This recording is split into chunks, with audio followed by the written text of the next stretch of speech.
ya.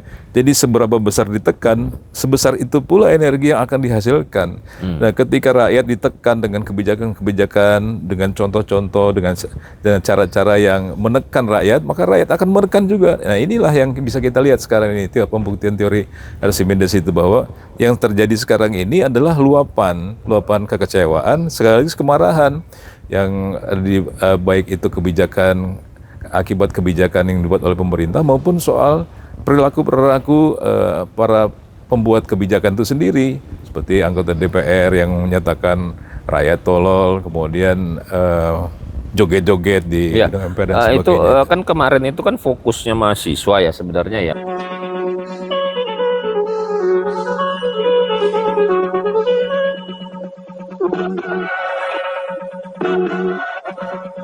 Assalamualaikum warahmatullahi wabarakatuh. Waalaikumsalam. Tabi pun Ya, kembali lagi dengan saya Ferdi Gunsan di Gunsan Talk. Kali ini kita ingin berbincang-bincang mengenai eskalasi adanya pergerakan demo di beberapa kota besar, sudah melebar ke beberapa wilayah yang tadinya hanya di DPR RI 3 hari sebelumnya. Terjadi besar-besaran pembakaran, pengerusakan yang tadinya di DPR akhirnya ke kepolisian karena ada yang meninggal. Mungkin itu yang akan kita perbincangkan, apa penyebabnya, apa targetnya, kemudian langkah apa sebenarnya yang harus kita ambil akibat mahasiswa yang di awal demo ke DPR tersebut. Bang Wendy, seperti apa ya eskalasi kita saat ini? Terima kasih Bang Ferdi dan para pemirsa dimanapun Anda berada. Assalamualaikum warahmatullahi wabarakatuh. Tabi pun. Ya pun. Ya, jadi memang kita ikuti beberapa hari belakangan ini, Bang Ferdi, kita cukup prihatin dengan perkembangan eskalasi penyampaian aspirasi yang disampaikan oleh sekelompok masyarakat awalnya, terus kemudian ini berkembang menjadi gelombang aspirasi atau masyarakat lebih mengenal dengan apa yang disebut dengan unjuk rasa atau demonstrasi. Dan tentu kita sangat prihatin dan mengucapkan bela sungkawa yang sedalam-dalamnya atas meninggalnya yang menjadi korban, yaitu pengemudi ojol yang bernama almarhum Afan Kurniawan yang terlindas atau dilindas oleh rantis Brimob pada saat unjuk rasa di Jakarta. Kita sangat prihatin dengan peristiwa itu, dan ternyata peristiwa itu justru menjadi trigger, ya, menjadi pemicu untuk Pergerakan lainnya. Meningkatnya eskalasi pergerakan masa ini. Sebagaimana kita tahu bahwa memang belakangan ini kan ada banyak sekali kebijakan-kebijakan para pengambil keputusan dari persoalan-persoalan yang langsung menyentuh masyarakat, sehingga membuat masyarakat seolah-olah menjadi tertekan ini, Pak Ferdi, ya. Boleh kita inventaris misalnya adanya kebijakan isu soal tanah yang ditelantarkan akan diambil oleh negara. Kemudian belum lagi tuntas, muncul lagi isu bahwa rekening yang di bank yang tidak aktif selama 3 bulan akan dibekukan. Dan ini sudah berjalan. Terus kemudian ini lagi ada LMKN karena dapat kebijakan dari undang-undang menerapkan royalti. Kemudian beberapa pajak yang mungkin diintensifkan. Sementara situasi ekonomi masyarakat saat ini sedang tidak baik-baik saja, Pak. Jadi kita tentu merasakan keprihatinan masyarakat yang saat ini situasi ekonominya, kemampuan daya belinya, pertumbuhan ekonominya sedang tidak baik-baik saja atau sedang mengalami kontraksi. Nah, kemudian ketika muncul kebijakan naiknya tunjangan anggota DPR RI, nah ini menjadi pemicu gitu, bahwa belum lagi sikap-sikap dari penyelenggara negara yang ya mungkin kita boleh katakan slip tongue ya, atau slip kata, atau cara dia merespon aspirasi masyarakat ini juga menjadi apa namanya itu pemicu ya, trigger kemarahan masyarakat. Seperti misalnya ada kata-kata tolol, maaf ya, kemudian juga peristiwa joget-jogetnya anggota DPR di parlemen, kemudian ada yang menyatakan bahwa wajar terima tunjangan sedemikian gitu. Nah ini sementara kondisi masyarakat kita seperti saya katakan tadi memang sedang tidak baik-baik saja, sedang prihatin, sedang kesusahan gitu. Nah, antagonis keadaan ini yang satu sisi rakyat sedang tidak dalam keadaan baik, kemudian sementara penguasa atau mereka yang mempunyai kekuasaan seolah-olah menikmati keleluasaan yang jauh daripada harapan rakyat. Nah, ketika ini kemudian disuarakan, maka di luar ekspektasi kita juga, di luar dugaan kita juga bahwa aspirasi masyarakat ini yang tadinya aspirasi berubah menjadi sebuah kemarahan, dan sampai hari ini, sampai sore ini bahkan saya mendengar akan ada gerakan-gerakan mahasiswa susulan pada hari Senin dan sebagainya. Nah, ini tentu menjadi sebuah pelajaran yang begitu besar bagi kita, bukan saja bahwa di beberapa tempat ini sudah mulai menimbulkan anarkis, kemudian juga justru menghambat pergerakan ekonomi karena sebagaimana di Jakarta beberapa jalan ditutup karena ada aksi unjuk rasa, di beberapa daerah juga demikian terganggu karena ada aksi unjuk rasa. Di Makassar gedung DPR sudah dibakar, kemudian beberapa fasilitas pemerintah di Bandung juga dibakar, kemudian juga sudah bergejolak di Solo dan sebagainya. Nah, ini tentu kalau ini sampai meluas sebagai sebuah kemarahan rakyat secara nasional, kan tentu kita akan rugi semua, Bang Fikri. Nah, tentu kita harus yang pertama kita tekankan bahwa menyampaikan aspirasi itu adalah hak konstitusional warga negara dan itu dijamin oleh Undang-Undang Dasar. Tetapi juga bahwa kita berharap penyampaian aspirasi itu jangan kemudian diikuti dengan pengerusakan, penjarahan, atau tindak pidana yang lain. Nah, sekaligus juga kita menghimbau kepada aparat yang ada di lapangan, tentu pelindasan ojol Afan Kurniawan yang sampai menyebabkan kematian ini menjadi sebuah pelajaran yang sangat berharga tentunya, bahwa penanganan terhadap aksi-aksi unjuk rasa, penyampaian aspirasi rakyat ini jangan buru-buru dihadapi dengan kekerasan. Kan kita juga sering menyaksikan ya Bang Fedi, ada beberapa cuplikan di TV, di YouTube, di TikTok dan sebagainya, ada aparat yang oknum lah katakan demikian, menggunakan kekerasan dalam menghadapi masyarakatnya sendiri, rakyatnya sendiri. Nah, ini tentu menjadi sebuah pelajaran berharga supaya mereka aparat yang di lapangan ini lebih profesional. Ya. Saya kira itu Bang Ferdi ya. Nah, biasanya kan di dalam demo ataupun unjuk rasa itu memang ada kelompok ada orang-orang tertentu yang coba memanasi kan. Nah, sementara kepolisian yang di lapangan itu kan anak-anak muda juga nih. Iya, iya. Nah, begitu lamanya sampai sore itu biasanya ada yang tidak bisa juga menahan. Artinya perlu tidak itu polisi itu melihat juga kelompok-kelompok atau menertibkan kelompok-kelompok yang coba memprovokasi gitu, Bung Wendy. Ya tentu kan harus dipilah ya, di lapangan pun harus dipilah-pilah. Mana yang masyarakat murni menyampaikan aspirasi, kemudian mempunyai kelompok yang memang terang benderang gitu menyampaikan aspirasi. Terus kemudian juga biasanya selalu ada penumpang gelap nih Bang Ferry. Nah, tugas aparatur lah, intelijennya, aparat di lapangan, baik TNI dan Polri, untuk memonitor penumpang-penumpang gelap ini. Karena memang biasanya yang memicu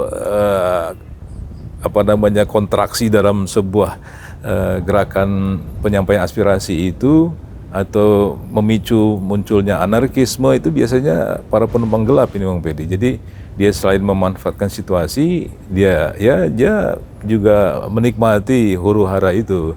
Nah ini tugasnya aparat. Tapi kita harapkan, kita himbau aparat jangan main pukul rata gitu. Tetapi itu kan soal teknis di lapangan ya Mbak Ferdi ya. Memang rata-rata mereka yang menyampaikan aspirasi inilah orang-orang muda, mahasiswa, pemuda dan sebagainya. Aparatur jajaran kepolisian dan TNI juga yang mengamankan di lapangan itu juga relatif rata-rata anak-anak muda. Nah, biasanya kalau ketika sudah lelah, ketika sudah berlama-lama mungkin juga haus, lapar dan sebagainya, emosi massa ini secara sosiologis yang lebih mendominasi ketimbang rasionalisasinya.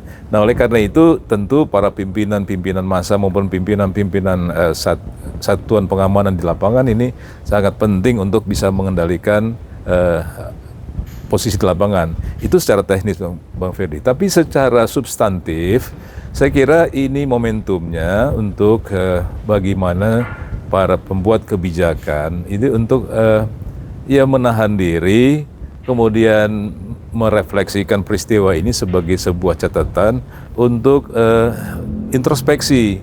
Jadi kebijakan-kebijakan seperti apa yang memang situasi keadaannya masyarakat belum memungkinkan untuk bisa dibuatkan kebijakan yang dapat menekan perasaan dan kemampuan masyarakat seperti itu, ini ya ditunda dulu lah, jangan dipaksakan untuk kita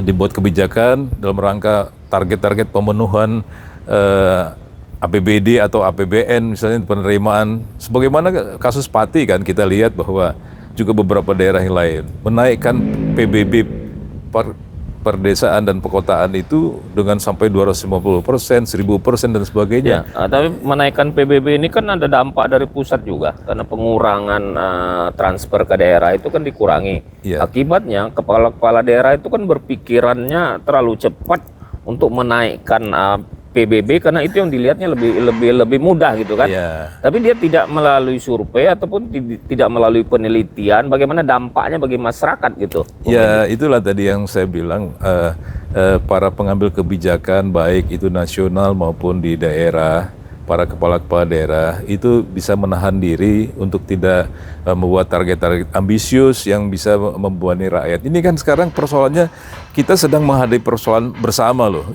Jadi kondisi ekonomi yang secara nasional dan daerah seperti ini yang paling merasakan itu masyarakat gitu. Jadi jangan ambil kebijakan yang dapat membebani masyarakat. Kalaupun harus mempunyai target-target perolehan penerimaan baik di APBN maupun APBD, ya kreativitas sedikit lah gitu, jangan membebani rakyat. Ya, atau yang memang masuk akal dan tidak terlalu berdampak pada masyarakat ya secara langsung ya. Karena gini Bang Ferdi, kan ada teori Archimedes ya, itu teori fisika sebetulnya, tetapi juga kerap bisa digunakan dalam ungkapan-ungkapan perasaan dalam area politik misalnya gitu ya.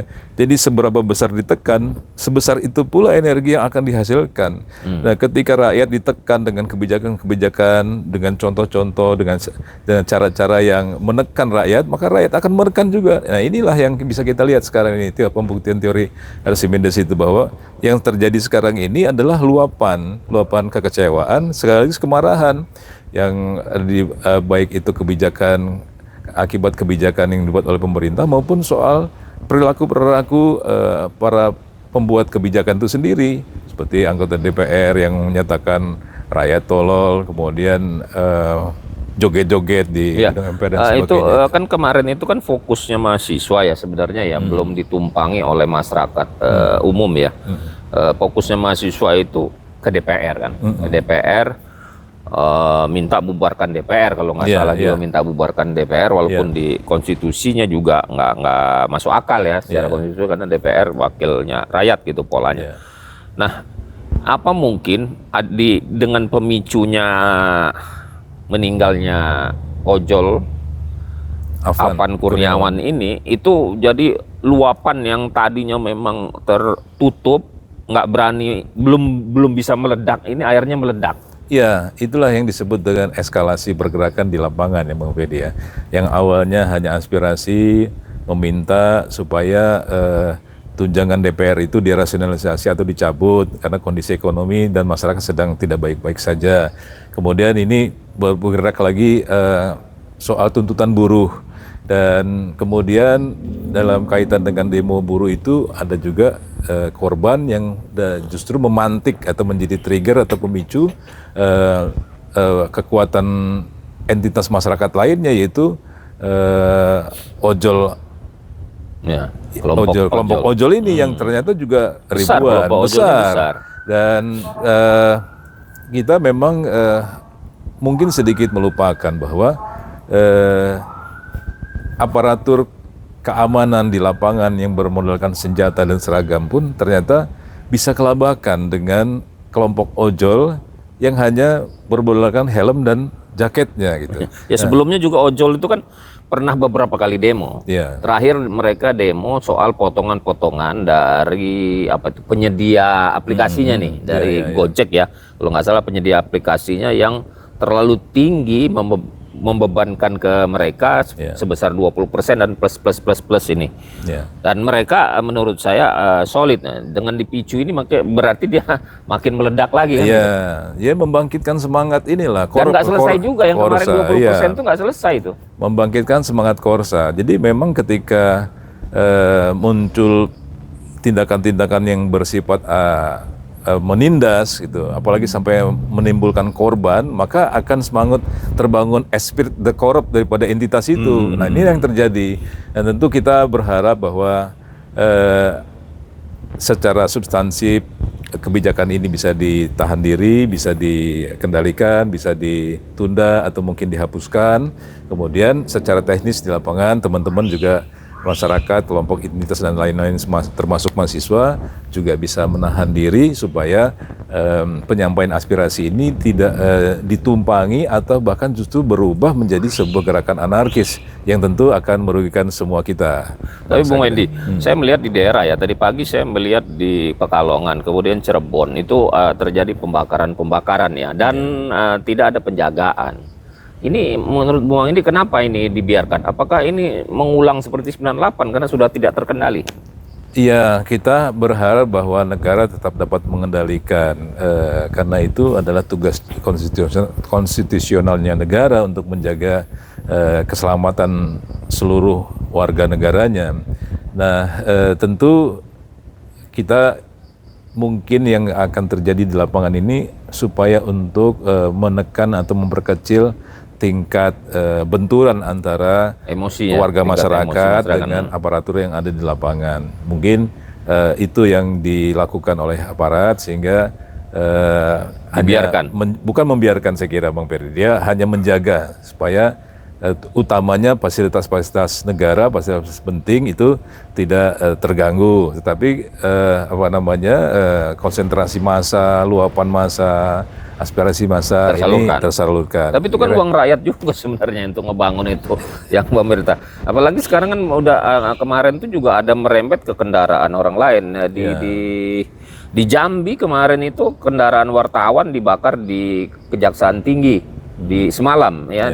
Itu kendaraannya si wartawan akhirnya yang ikut terbakar juga. Di Sulawesi 3 orang meninggal dunia gitu. Iya, itulah Bang Ferdi. Jadi sebagaimana tadi saya katakan bahwa kita harus mengambil hikmah yang terbesar daripada peristiwa ini, bahwa kegagalan mengelola kebijakan secara baik yang pro kepada rakyat dengan memperhatikan kondisi masyarakat yang sedang tidak baik-baik ini saja, ini harus ditebus dengan ongkos yang mahal. Ongkos yang mahal itu berupa tertundanya pergerakan masyarakat dan ekonomi, rusaknya sebagian fasilitas, kemudian ada bahkan sampai korban jiwa. Nah, jadi ini betul-betul menjadi satu pelajaran bahwa kita pernah mengalami tragedi 98. Tentu kita belajar dari situ, mudah-mudahan ini tidak terjadi. Tetapi substansi daripada peristiwa 98 itu ada pembenahan pengelolaan sistem kenegaraan dan pemerintahan ini akan menjadi lebih baik lah ke depan gitu. Nah, saya melihat begini, di pimpinan pemerintahan sekarang ini kan banyak aktivis.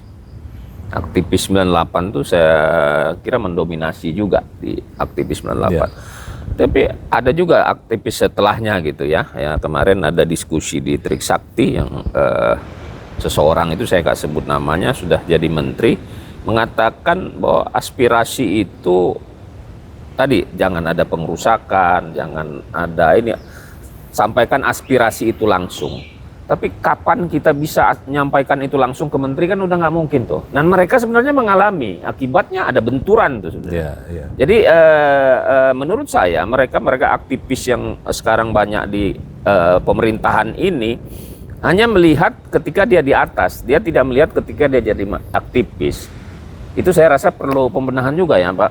Ya harus Bang Ferdi. Jadi memang kan kita ini kadang-kadang terfragmentasi dengan posisi kita pada saat menjabat atau sedang tidak menjabat. Ketika kita sedang menjabat, kita bilang wah situasi baik-baik saja. Nah, yang bisa melihat situasi sedang tidak baik-baik saja ini kan orang yang tidak menjabat atau orang yang setelah menjabat gitu ya. Jadi ini yang harus kita kombinasikan, kita imbangkan gitu loh antara kacamata penguasa dengan kacamata rakyatnya. Ini harus disamakan. Jadi tentu para aktivis yang sekarang berkesempatan untuk mengelola negara menjadikan pelajaran bahwa peristiwa yang lalu itu kita jadikan sebagai sebuah contoh dan pelajaran supaya kita bisa ambil hikmahnya untuk mengelola negara ini dengan lebih baik. Tetapi juga saya lihat Bang Ferdi ada beberapa aktivis kita ini nampaknya tidak bisa juga bersuara lantang karena di bawah kendali partai politik. Terjebak pada satu sistem pengelolaan negara ini gitu. Apakah itu partai politik, apakah itu kebijakan pemerintah secara global. Misalnya dengan target-target ya, target-target untuk menaikkan pendapatan, target-target dengan untuk menertibkan tanpa melihat situasi kondisi masyarakat yang kalau diambil secara keras begitu atau secara terbuka begitu tanpa mempertimbangkan kondisi masyarakat, ya ini akibatnya sekarang ini menjadi ya artinya seharusnya karena aktivis yang di 2025 ini kemungkinan besar kan 20 tahun lagi atau 10 tahun lagi mereka akan duduk juga di atas itu. Nah, kalau ini selalu berulang seperti ini ketika dia jadi aktivis, dia membela rakyat, ketika dia di atas terkungkung oleh sistem atau karena dia sendiri lebih enak menikmati itu gitu kan. Iya, saya kira bisa diambil kesimpulannya tiga-tiganya ada bagian di situ Bang Ferdi. Jadi ada yang memang karena terjebak pada sistem yang harus dibenahi sistemnya baru mereka bisa lebih aware kepada masyarakat. Ada juga yang karena memang ya sifat manusiawinya, sifat tamaknya, sifat lupanya gitu. Ketika dia sudah punya jabatan, setelah dia sudah menikmati fasilitas, dia tidak lagi memikirkan rakyatnya itu. Ini yang harus dibenahi. Saya coba menganalisis perkataan AM Hendro Priyono. Ya, semalam saya melihat beritanya bahwa dia mengatakan ada pihak luar yang mendompleng di sini menggerakkan yang di dalam. Ya, ini kan gaya-gaya intelijen Orde Baru menurut saya seperti itu tuh gaya-gayanya. Tapi kalau dilihat di lapangan, ini saya ngelihat di lapangan karena kan sekarang lebih mudah daripada dulu. Sekarang kan tinggal buka HP aja live di mana-mana gitu kan. Itu kan sangat kayak organik ya, memang masyarakat itu bergerak sendiri gitu loh. Nggak digerakin. Mungkin pemicunya ada yang lain tadi yang mahasiswa tadi lah mungkin ya. Tapi pendapat Bung Wendy, apa perkataan Hendro Priyono itu dimaksud untuk menenangkan atau mencari kambing hitam? Ya, saya kira itu kan ranahnya intelijen dan memang kejadian-kejadian seperti itu, seperti tadi saya katakan bahwa biasanya selalu ada penumpang gelapnya. Tetapi penumpang gelap ini tidak akan mempunyai sebuah kekuatan yang bisa didukung oleh aspirasi rakyat ketika memang tidak ada pemicunya, Bang Ferdi. Jadi sebagaimanapun adanya kekuatan luar yang mendompleng atau jadi penumpang gelap atau yang mencoba untuk manas-manasi situasi kita, baik itu dari dalam maupun dari luar negeri, tidak akan efektif mereka ketika memang persoalan substansinya tidak ada gitu. Nah inilah yang persoalan substansinya ini yang harus kita selesaikan gitu, Bang. Ya artinya siapapun dia harus melihat substansi masalah, bukan penggeraknya. Betul. Ya, penggerak itu bisa siapa saja. Bisa. Tapi orang nggak bakal bisa digerakkan kalau nggak ada masalah yang memang sudah sedikit-sedikit mau meletus gitu kan, ingin meledak kan gitu. Betul, ya sebenarnya. Jadi itu tadi kembalinya kepada teorinya Archimedes tadi itu, bagaimana ditekan dia akan keluar untuk perlawanan itu. Ya, sama kayak balon juga kan gitu, sama kayak balon, makin dia ditiup dikasih gas ya makin dia bisa meledak kan gitu. Iya.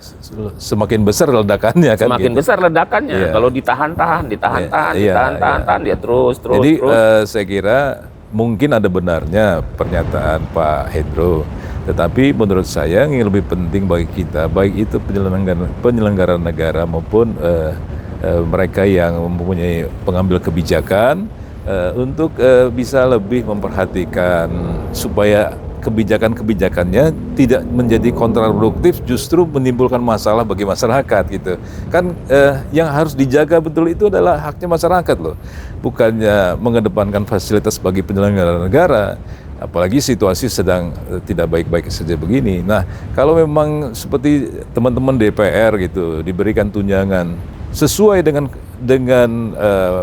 kinerjanya, ya mungkin rakyat juga ya memaklumi ketika situasinya memang memungkinkan. Tapi kinerjanya tidak terlihat, tetapi fasilitasnya mau ditingkatkan. Nah ini yang membuat masyarakat menjadi terpicu, apalagi memang masyarakat sedang dalam keadaan kesusahan seperti sekarang ini. Gitu. Saya melihatnya begini, Bung Wendy, DPR RI ini menurut saya lebih dari 90% itu seseorang wakil yang memang uangnya banyak.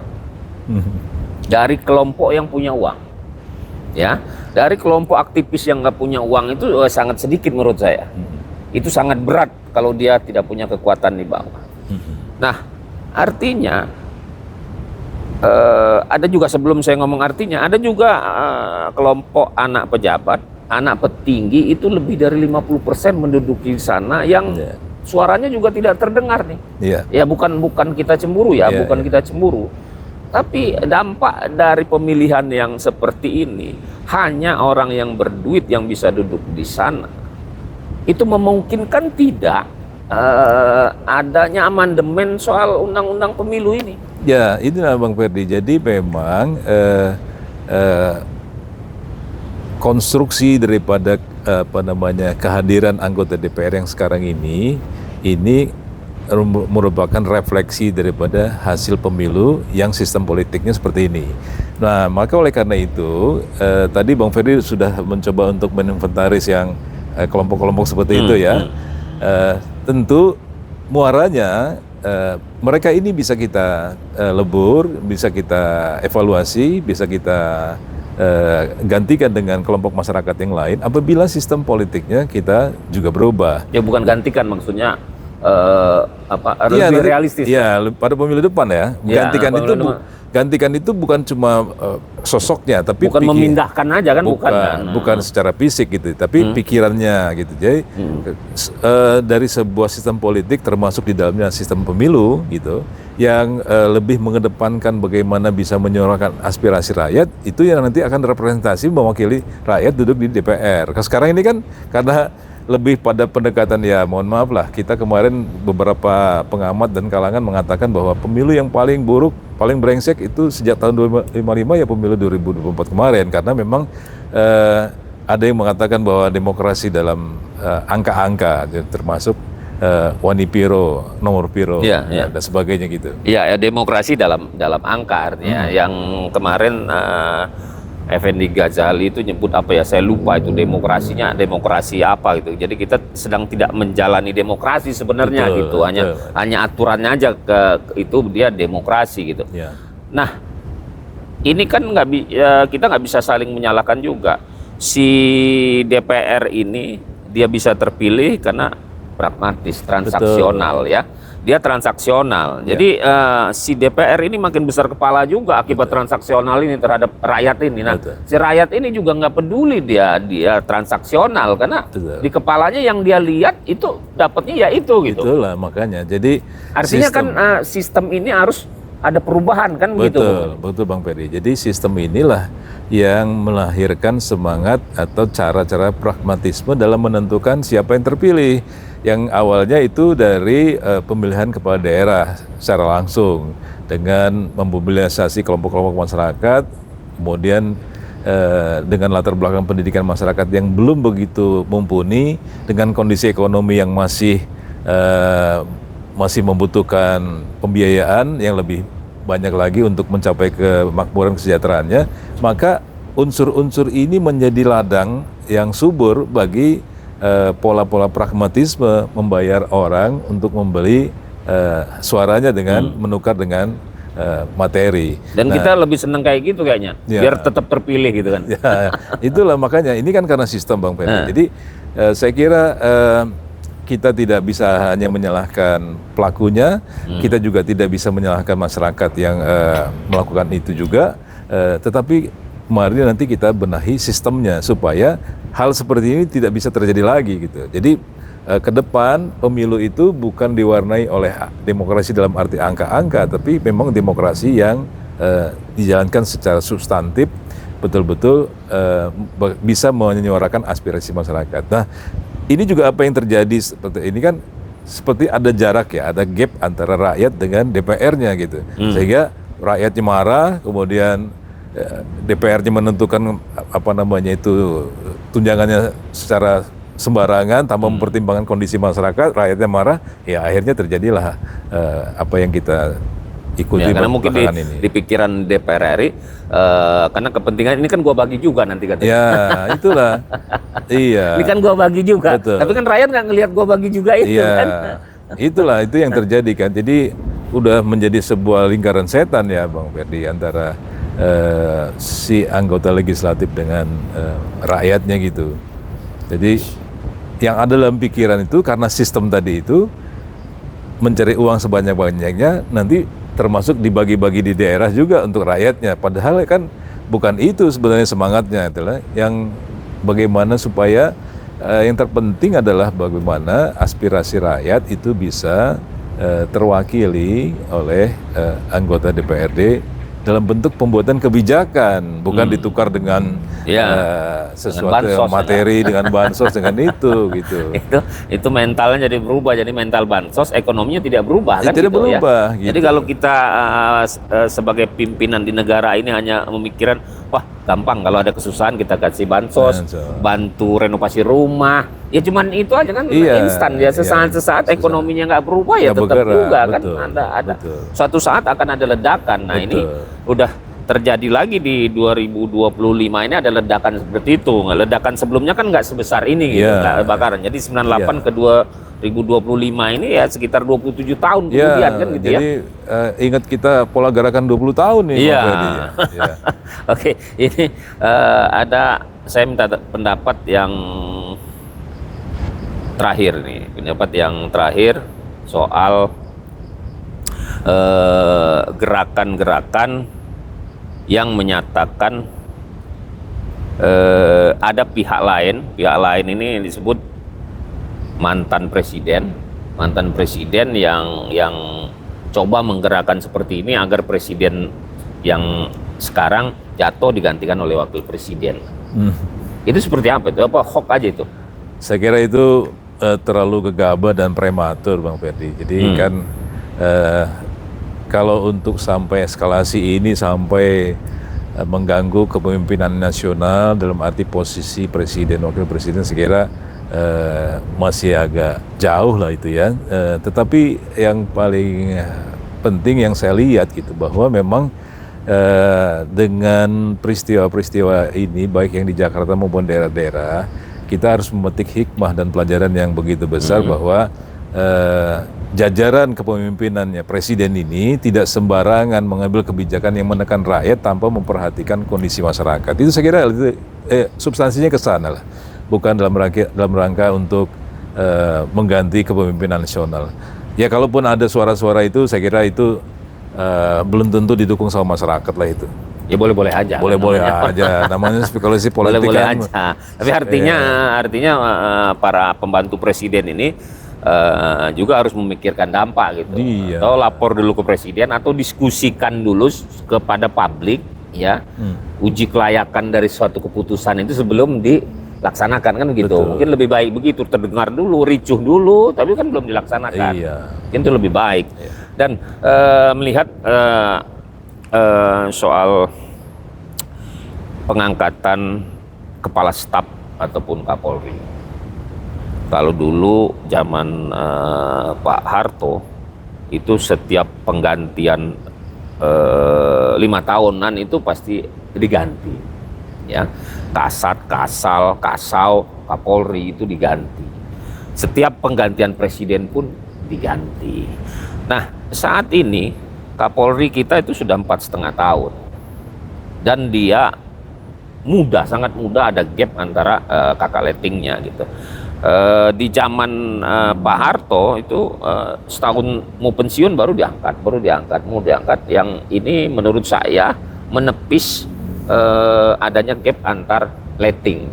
Gitu. Nah, saat ini seperti ini ada pengaruh nggak menurut Bung Ben?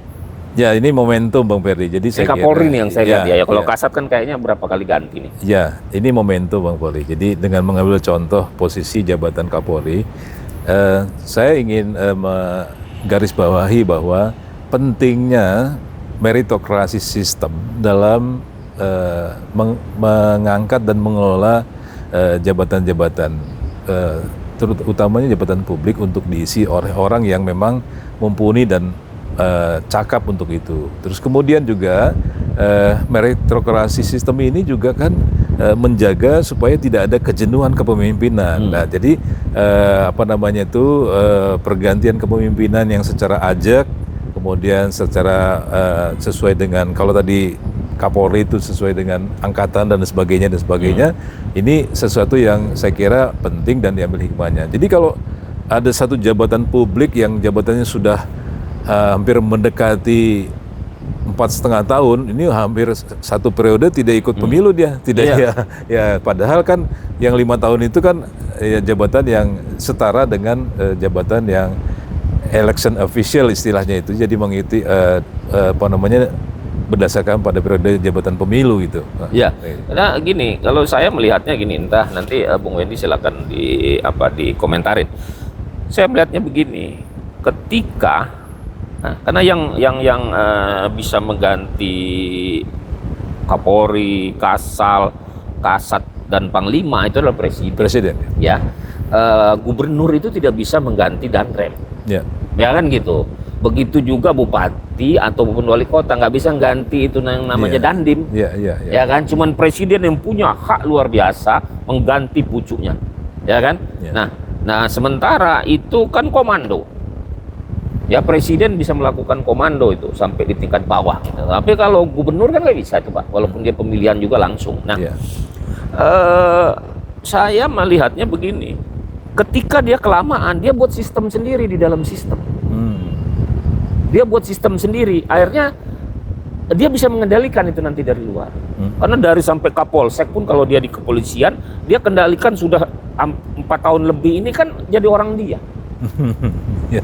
Kalau dia setahun aja kan sistem yang sebenarnya yang dibuat. Kalau ini sistem di dalam sistem, sama dengan kalau di perusahaan dia sudah digaji oleh perusahaannya, dia bisnis juga di perusahaan itu. Nah, mungkin nggak ini bisa terjadi sistem di dalam sistem? Itulah tadi Bang Ferdi, substansi daripada meritokrasi sistem itu yang harus betul-betul diselenggarakan dalam rangka penempatan dan pengelolaan struktur jabatan yang diisi oleh kader-kader bangsa, anak-anak bangsa ini, Bang Ferdi, untuk menjalankan kebijakan, untuk mengambil kebijakan yang berkaitan dengan posisi dan jabatan publiknya gitu. Jadi tentu kalau meritokrasi sistem ini sebagai sebuah landasan, apa yang dikhawatirkan Bang Ferry tadi, yang katanya ada sistem di dalam Sistem dalam sistem, sistem. gitu, atau ada perusahaan dalam perusahaan, Iya. gitu ya, atau insider trading di dalam Karena kelamaan. perusahaan, kelamaan, itu insya Allah bisa teratasi gitu Bang Ferry kalau ada penyelenggaraannya dengan meritokrasi sistem ini, baik itu di institusi entitas penyelenggara negara di tingkat pusat juga maupun di daerah. Nah ini kan jangan lagi ada kan sudah menjadi agenda apa namanya itu reformasi, bahwa penyelenggara negara itu harus bebas dari KKN, kolusi, korupsi, nepotisme termasuk itu. Nah jadi kalau ada pengangkatan pejabat baik nasional maupun daerah yang tidak mengedepankan meritokrasi sistem itu tadi, jangan-jangan ini karena ada nepotisme. Ya. Nah itu berarti tidak sejalan dengan semangat reformasi. Kalau nggak ada komando masih mending lah Pak. Tapi kalau komando ini sangat luar biasa, karena nggak bisa ngelawan di bawah itu. Betul. Nggak bisa melawan. Nah, ketika sistem baru yang ada di dalam sistem yang sesuai undang-undang, masalah. Ya. Itu. Nah, oke. Mudah-mudahan kita ambil hikmahnya Bang Ferry. Ya, mudah-mudahan pemerintah atau presiden ini, kawan-kawan DPR juga yang masih normal mendengar ini gitu. Bahaya kalau ada sistem di dalam sistem, akan timbul faksi-faksi.